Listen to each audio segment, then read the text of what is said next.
Assalamu alaikum, урматтуу Карая KG каналынын подписчиктери, урматтуу достор. Көптөн бери видео тартпай, видео чыгарбай калдык эле.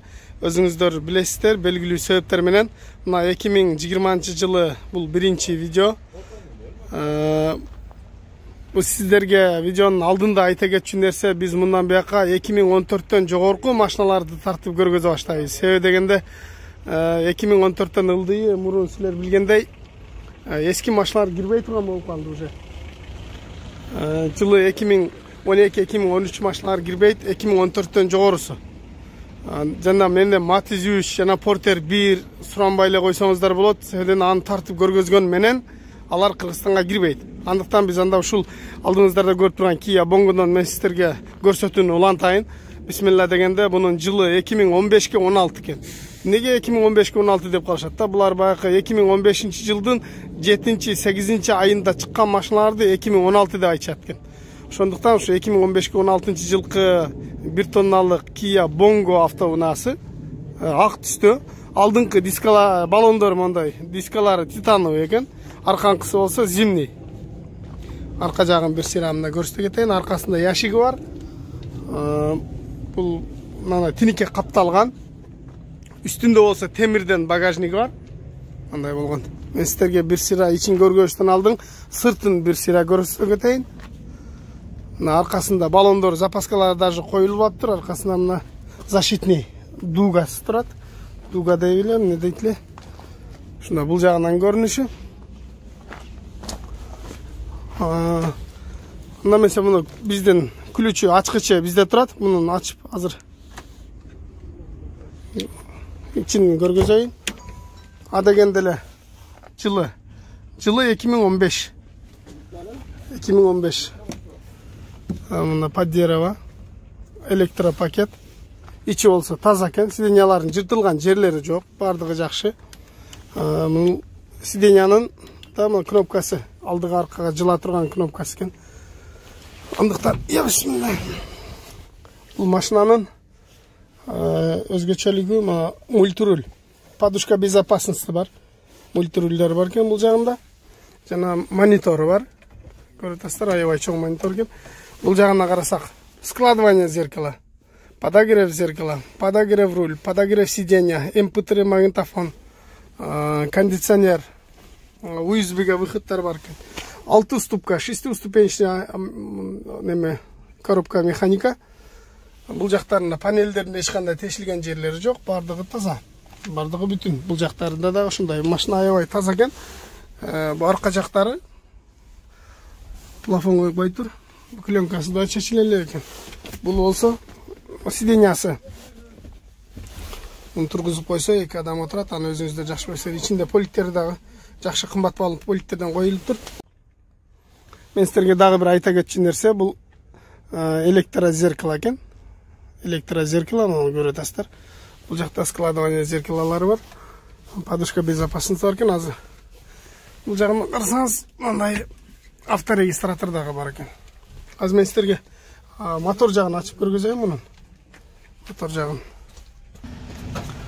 Мен сиздерге мотор жактарын бир сыйра көргөзө кетейин. Моторлору таза экен, эч кандай маяккан жерлери жок. Маяккан жерлери жок экен, бардыгы таза. Эч кандай урулган жерлери, башканы биз эч көрө алган жокпуз. Ичи таза экен. Мына мен сиздерге муну сыртынан дагы бир сыйра көрсөтүш менен мунун баасын айта кетели. Мунун баасы $5400 деп азыр көрүп атабыз. $5400. Бул машинанын бул Кореядагы баасы $5400. Эми базарда турат. Содалашсак $100-200 может түшүшү мүмкүн. Эми мунун жол киресине келсек, азыр жол киреси толук чечиле элек транспорттук компаниядан. Андыктан мунун болжол менен жол кирелери бир $1600-дөн $2000 чейин болушу мүмкүн. Азыр мен сиздерге болжолду бааларын айтып атам. Растаможкасы $1288 экен, $1300 ушундай болот экен. Андыктан достор, кимде ким ушундай Porter, жылы 2014төн жогору Bongo жана Labo автоунааларына кызыккандар болсо анда бизге жазыңыздар, кайрылыңыздар. Сиздерге биз ар дайым көрсөтүшкө даярбыз. Бул жакта болсо машиналар турат. Биз башта алып жүргөн HD, Avanta 4, K5 эч ким албай эле турат бул жакта. Жылдары эски 2011-12. Андыктан Ол жерде портер турат. Бунун жылы 2010 экен. Муну тарткандан пайда жок. Азыр мен силерге мындан дагы башка портерлерди, лаболорду тартып көргөзүп улантайын. Андыктан биздин каналдан алыстабастан биз менен болуп туруңуздар. Мына достор, сиздердин алдыңыздарда бул 2016 жылкы Hyundai Sonata LF автоунаасын көргөзөйүн.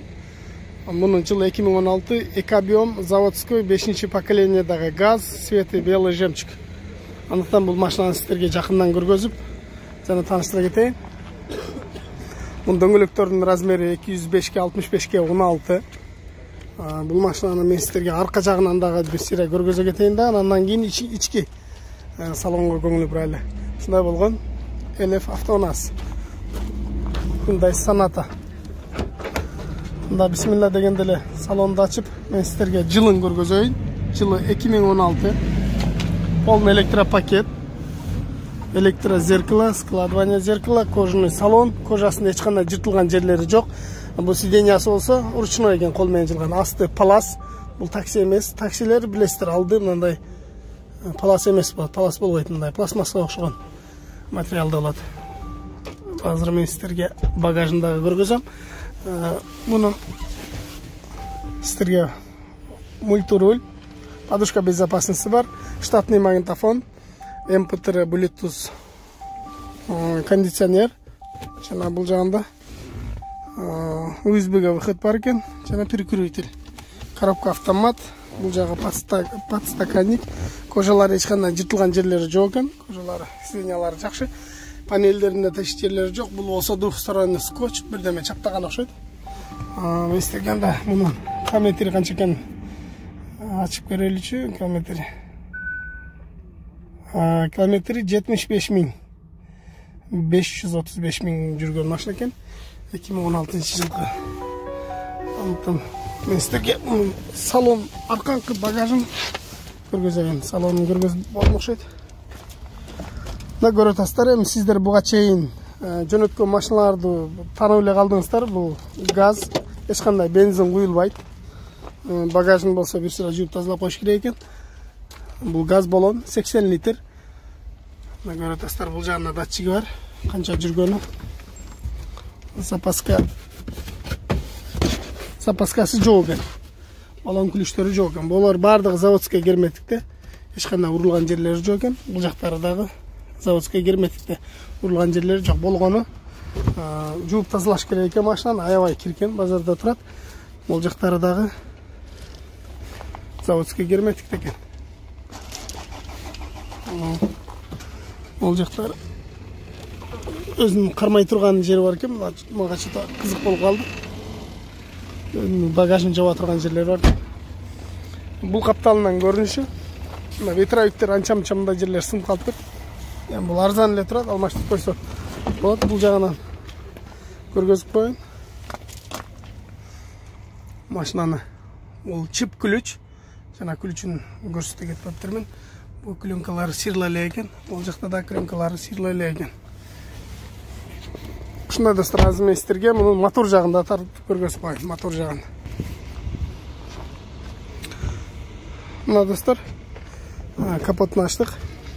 Асты жагында эч кандай май тамчылаган жерлери жок экен. Бардыгы таза. Эч кандай урулган жерлери жок экен. Булардын бардыгы заводской, өзүнүкү. Даже грандары дагы өзүнүкү экен, эч кандай буралган эмес. Булардын бардыгы. Бардыгы жакшы экен. Көнчөсү грандары өлүп, капот чечилгени жана крылолордун алмашканы ушул жактан билинип калат. Бул жагын баары жакшы, аккумулятор жагы экен. Бардыгы жакшы. Бул жагын карасак, объем 2. Көрүп атасыздар? Объем 2, заводской газ. Мунун бул жердеги баасы $5,500, $2,000 жол киреси жана $2,615 растаможкасы болот. Андыктан кимде ким ушундай Hyundai Sonata автоунаасын алгысы келген болсо, биз номерди описанияга калтырабыз. Ушул жака кайрылсаңыздар болот. Андай эле ушунун жанында эле ушундай ак цветте, белый жемчуг цветинде ушундай окшош эле дагы бир машина турат. Мунун баасы деле, ички салондору, комплектациялары бардыгы экөөнүкү окшош эле. Экөөнүкү деле бирдей. Баллонун размерлерине чейин бирдей экен. Экөө эгиз кооздай бардыгы окшош экен. Ушундай достор. Андыктан биз кийинки машиналарды көрсөтүштү улантабыз. Мына урматтуу достор, мен сиздерге клиентке бүгүн эле алынган машинаны сиздерге тартып көргөзүп коеюн. Бул көк светте. Көрүп атасыздар. Жылы 2014. Балондору болсо летний. Алыстан бир сыйра көрүнүшү. Мунун ичинде пленка эле тиникке капталган. Көрүп атасыздар. Мен сиздерге култаны азыр мен ачып ичин салонунда бир сыйра тартып көргөзүп коеюн. Электропакет, электрозеркало, складывание зеркала көрүп атасыздар. Ичи болсо жууп коюш керек экен, аябай кир. Бир аз жыртык жерлери бар экен. Ичини химистика кылыш керек. Бул жагын көрсөк, бул пленкалар чечиле элек экен. Мультируль. Мультируль мына көрүп атасыздар. Бул подогрев сиденья, подогрев зеркала, бул жакта кондиционер, магнитофон штатный, Bluetooth менен MP3. 6 ступка мына көрүп атасыздар өзүңүздөр.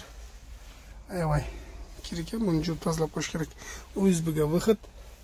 Мен азыр мунун пробегин сиздерге азыр көргөзүп коем. Мун чип ключ, мында кээ-бирлер сурап калат, ключ кандай экен.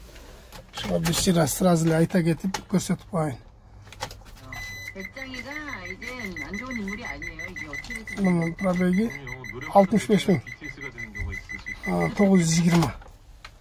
65.920 километр жүрүптүр. Сиздерге мунун астыларындагы бир сыйра көргөзүп коеюн. Эч кандай чириген жерлери жок, рамалары. Көрүп атасыздар, бардыгы таза. Мына жерде крышкасы болот, өзүнүн пластмасса крышкасы. Мунуку түшүп калыптыр. Астыларында мына запаскалар коюлу элек. Жаңы боюнча аз эле жүргөн машина экен. 133. Бул жагынан көрүнүшү. Азыр мен сиздерге бул жагынан көргөзүп коеюн. Алдыңкы дөңгөлөктөрүнүн калпактары бар экен. Машина култанып калды, витравиги сынып калыптыр. Бул жерде витравиги бар эле. Азыр алды жагындагы ичсире көргөзүп коеюн. Ушундай болгон көк светтеги 2014-жылкы 133 Porter 2. Мен сиздерге дагы эскертип айта кетейин. 2014төн ылдый машина кирбейт. Андыктан машиналар базарда аябай көп. 2014төн өдөсүн гана тартып атабыз, достор. Мындан эски машиналар Porter 1лер, жана Matiz 3, жана башка ушундай 2010-11-жылкы копияттарды тартып койчу деп суранасыздар, бирок тарткан менен Кыргызстанга кирбеген менен анын тарткан пайдасы жок. Антан мунун бул жерде алынган баасы $5000 алынды. Жол киреси $1900 боло турган болду. Биз муну жүктөй турганын сүйлөштүк. Жана мунун растаможкасы $1288 болот, растаможкасы. Ушундай, достор. Мына урматтуу достор, менден лабо суранып аттыңыздар эле. Алдыңыздарда көрүп турган ак көк лабонун бардыгы сиздер үчүн. Жылдары 2015, 16, 17. Андыктан мен бардыгын эшигин ачып, ичин тартпай эле коеюн. Лаболордун бардыгы ичи окшош эле. Мен сиздерге чекеде турган машинаны эле көрсөтөйүн. Бисмилла дегенде. Жылы. Кайржат 2016. Мына жерде турат, мында турат 2016. Мындай материалдан велюр салон экен. 5-ступенечный механика. Эки алдыңкы стеклоподъемный электрический. Алды болсо палас. Магнитофону болсо жок экен, бул жака чыгарып коюптур. Мына жакта дагы бир магнитофон турат. Калган мунун ключун карап көрөчү. Ключу бар экен азыр. Пробегин көрөбүз анда. Пробегин көрөбүз. 337.097 километр. Мен адашпасам, ушундай 337.097. Ушундай болушу мүмкүн. Андыктан калган жагын тартып көргөзөйүн. Сыртын балондору болсо мындай зимний липучкада экен. Аккумулятор болсо кичинекей бир карыш. Бул узундан экен. Мындай курчогу 5 таликтен. Бул газ. Мен сиздерге газ баллонун көрсөтүп коем. Ал жакта турат газ баллону. Бул заводской LPG газ.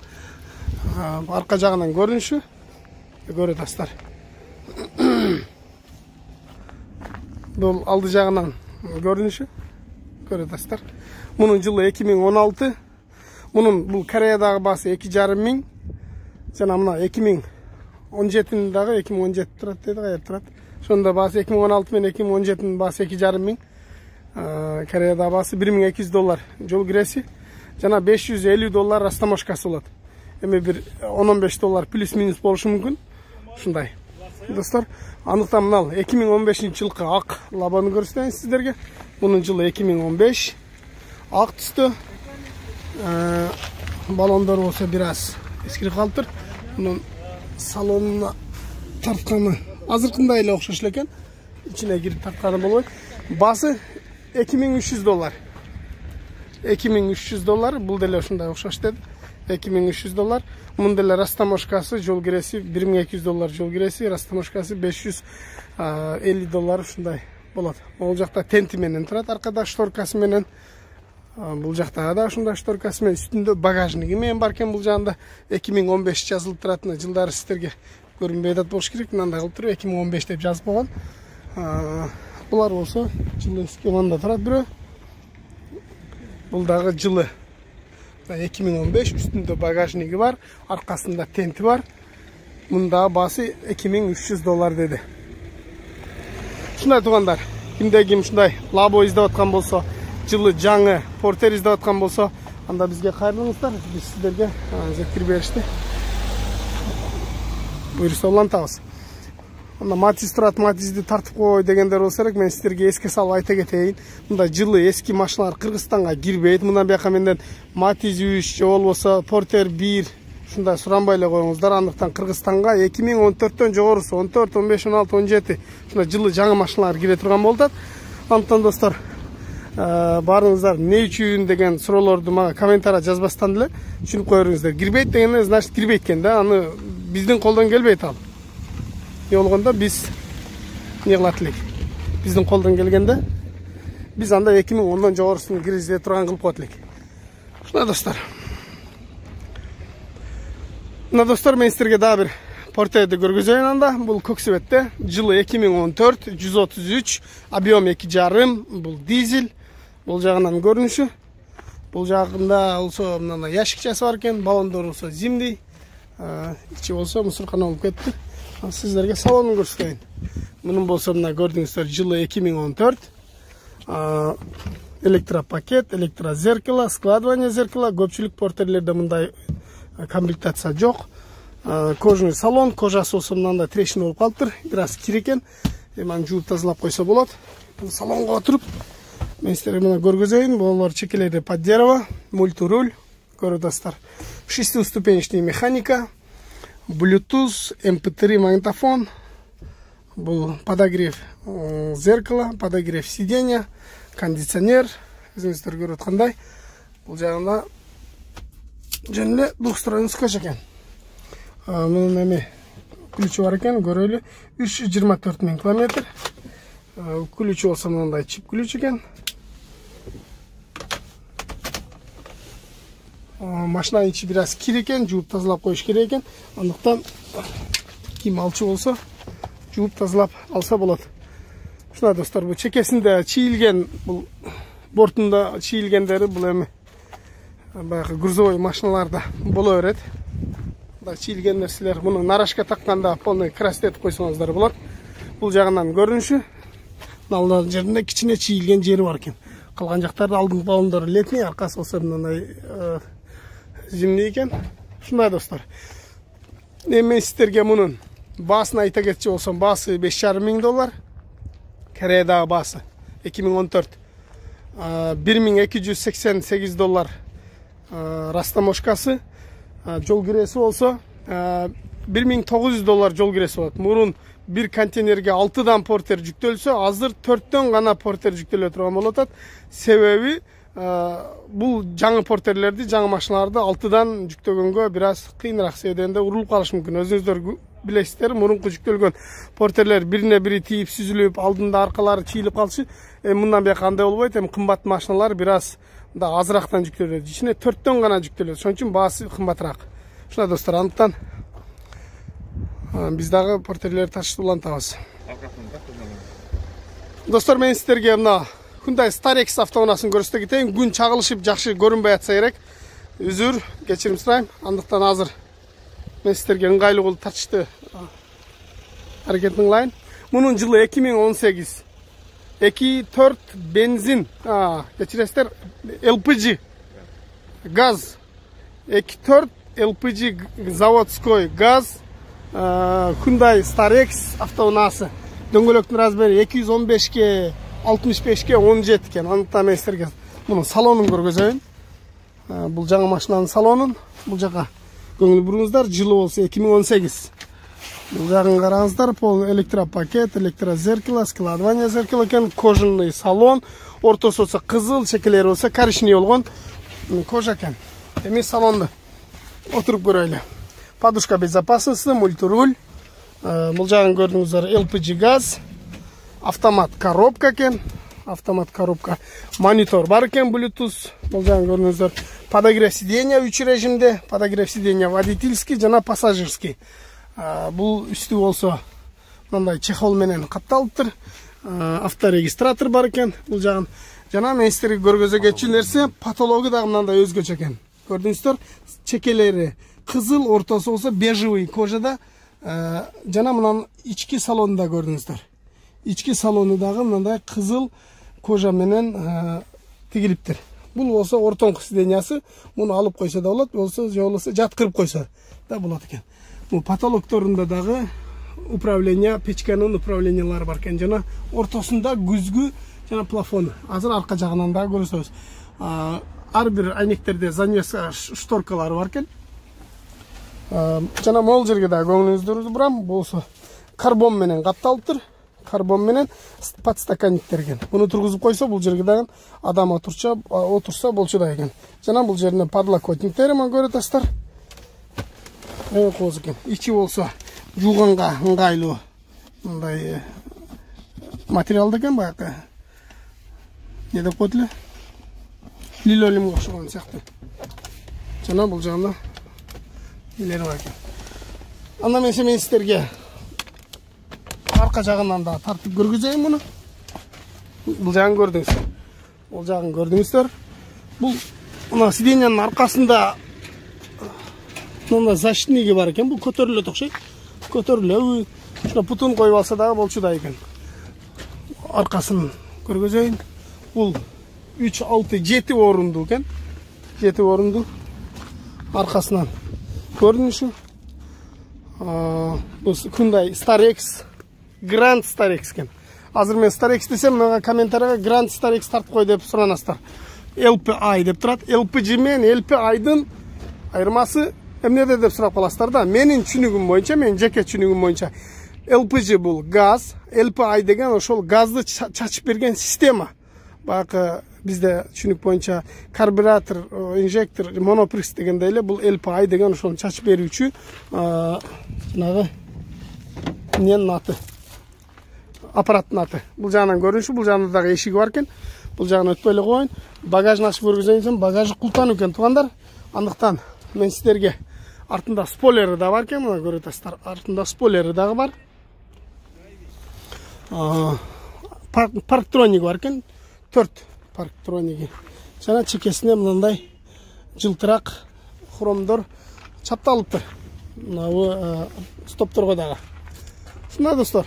Андыктан мен сиздерге бул машинанын алдына өтсөм чагылып калат экен. Аркасынан мен сиздерге мунун баасын айтайын.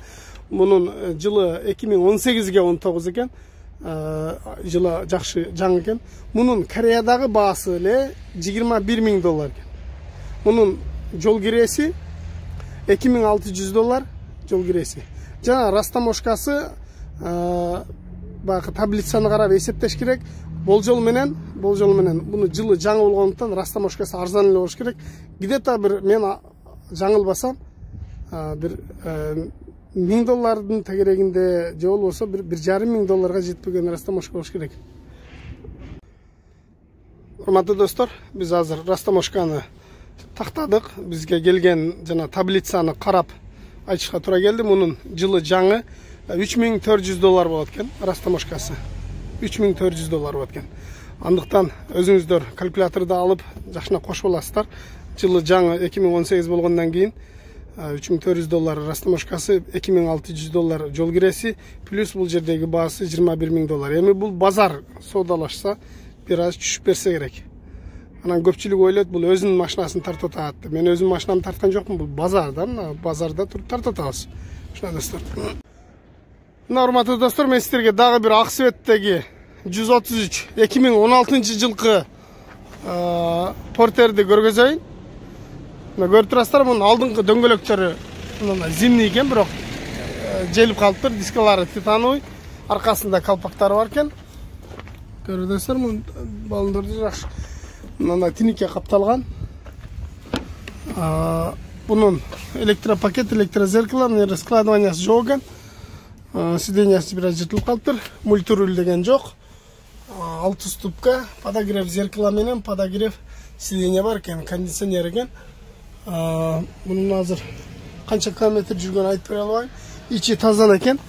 Болгону мен сиздерге мунун могул жерге телефон номерин жазып калтырып кеттир. Ошого чалып эле баасын билдик. Мун $6000 дейт. Бирок $6000 бир аз кымбатырактай көрүнүп атат. Могу жерлери сарапиналар бар экен астында. Мен баасын билип койдук.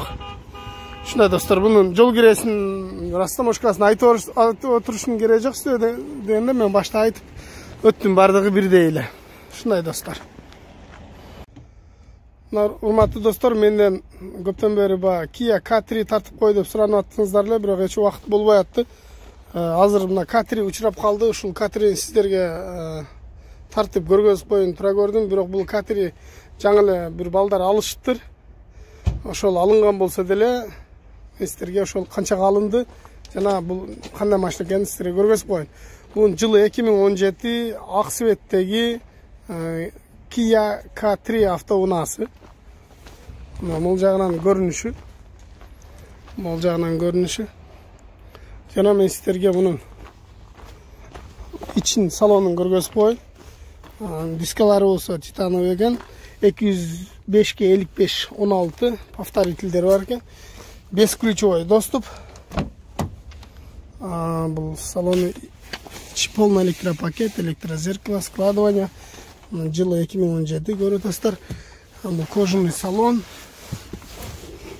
Подушка безопасности бар, мультируль. Рулю дагы самолеттук окшогон. Фигурасы бир башкачараак экен. Бул старт кнопка. Көрүп атасыздар. Азыр жүргүзүп машинаны бир алысырактан көргөзөйүн. Бул магнитофон, камера заднего вида, монитор, навигация бардыгы бар. Автомат коробка. Бул 6-ступенечный автомат коробка. Подогрев сиденья, вентиляция сиденья. Жана пассажир жактагы 3 режимде иштейт. Мына көрүп атасыздар. Мындай болуп жанып калат. Аркага кылса вентиляция сиденья. Алдага кылса подогрев сиденья. Жана бул кондиционер, подушка безопасности бул пассажир жакта дагы бар. Панелдери аябай жумшак экен. Мультируль, руль болсо под дерево экен. Подушка безопасности айтып өттүм. Жана мунун километри болсо 63724 жүрүптүр. Бул 2017 аябай жаңы. Бул эмеси. Асты болсо палас. Көрүп атасыздар, ичин бир сыра жууп тазалап коюш керек экен. Жана аркасынан көрүнүшү. Аркасы дагы таза, эч кандай бир мындай кичинекей машиналар менен такси кылбайт. Панелдери, сиденьялары жыртылган жерлери жок, бардыгы таза болгону. Азыр мунун капотун ачып көргөзүп, жана бунун болгону мына бампери бир аз жасалып тур, мына бампери. Азыр мен сиздерге бул мотор жагы бардыгы заводской герметикте таза. Объему болсо 1.6. Объему 1.6. Бул жагынан көрүнүшү. Запаска алдында запасканын немеси чыгарып коюптур. Аркалары дагы заводской герметик экен. Бардыгы таза. Бардыгы жакшы экен. Бардыгы жакшы. Мунун баасы бул арзан сатылган $5,500 сатылыптыр. арзан сатылганын бир себеп жагын айтып коеюн. Бул крыша жагынан бир аз кичине удар болуп, крыша жагынан жасалыптыр. Ошондуктан 2017 $5,5 миң ушундай арзан сатылыптыр. Мен себебин неден деп сурасам, балдар айтат, ушундай бир аз урулуп жасалган экен, ошондуктан арзаныраак алдык дейт. Мунун алдыңкы патварнигин жакканда мына кашыгында жанып калат. Ушундай достор. Анда мен сиздерге дагы көргөнүчтүү улантайын машиналарды. Мына достор, мен сиздерге мына Devo Labo 2014-жылкы автоунааны көргөзөйүн. Ушун менен бул видеону жыйынтыктайлы. Мунун баасы $2,000 экен. Бул бир аз мында заңдаган жерлери бар экен, чирик эмес, бир аз заңдап калыптыр, бир аз крылолорунда миятиналары бар экен, ошондуктан арзаныраак экен. $2,000 болгону. Жылы 2014. Дөңгөлөктөрү болсо зимний экен. Салонун тартып көргөзүп коеюн. Бул бардык эле салондор бирдей болот окшойт. Бардык эле материалда 5 ступка механика. Азыр канча километр жүргөнүн ачып көргөзөйүнчү. Аккумулятор отуруп калыптыр, муну ачып көргөзөйүн десем, билбейм канча жүргөнүн точно айта албайт экенмин. Андыктан булардын жол киресин айтып өттүм. $1,200 жол киреси, $550, $570 растамашкасы болот. Бул газ баллону мына астында турат. Ал жакта бензин менен жүрбөйт, только газ менен жүрөт. Аябай экономичный. Азыр билесиздер, бизде бензин 38 сом, газ болсо 20 сом, 19 сом. Экономичный машина. Андыктан кимде-ким биздин каналда биринчи жолу болгон болсо, биздин каналга подписаться болгонду унутпаңыздар. Жана Instagram баракчабызга дагы катталышты унутпагыла. Достор, Кудай буйруса биз заказ алышты баштадык. Андыктан кимге кандай машина керек болгон болсо, бизге кайрылыңыздар. Биз номерди описанияга калтырабыз. Жана ошондой эле достор, сиздерге эскертип дагы бир жагы айтып өтөйүн. 2014кө чейинки машиналарды кабыл албайбыз заказ. 2014төн жогорусун. Сиздер заказ берерден алдын, ошол заказ берип аткан машинанын жылын билип алсаңыздар, анан жакшы болот. Себебинде ол 2010-жылкы машинаны тартып койчу, көргөзүп койчу, анан канча болот деп сураганын кереги жок. Себебинде аны тартпайбыз да, көрсөтпөйбүз да, анан бизге барбагандан кийин эч кандай пайдасы жок. Ушундай достор, анда биз ушул машина менен бул видеону жыйынтыктадык. Андыктан саламатта калыңыздар. Кореядан ысык, жалындуу, сагынычтуу салам сиздерге баарыңыздарга.